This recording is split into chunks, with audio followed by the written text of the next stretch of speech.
Welcome to పూరా local. Uber, Ola సంస్థలకు కేంద్రం షాక్ ఇచ్చింది. ఓలా, ఊబర్ల దోపిడీకి చెక్ పెట్టేందుకు కేంద్ర ప్రభుత్వం రెడీ అయింది. డ్రైవర్లకు లాభాలు కలిగించేలా కొత్త తరహా యాప్లను అందుబాటులోకి తీసుకురానుంది. దీనిపై కేంద్ర హోంశాఖ మంత్రి అమిత్ షా పార్లమెంట్ వేదికగా కీలక ప్రకటన చేశారు.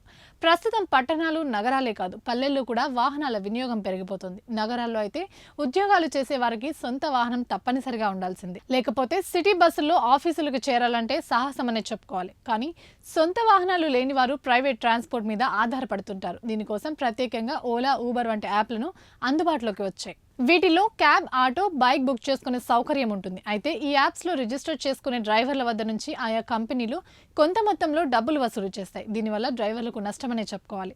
అందుకే ఈ సమస్యకు చెక్ పెట్టి డ్రైవర్లకు మేలు చేసే విధంగా కేంద్రం రంగంలోకి దిగింది.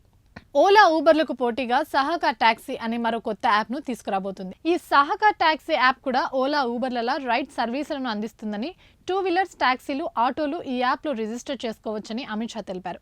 అంతేకాకుండా సహకార్ టాక్సీ యాప్ డ్రైవర్ల వద్ద నుంచి ఎలాంటి డబ్బులు వసూలు చేయదని, మొత్తం వారికే చెల్లిస్తామని స్పష్టం చేశారు.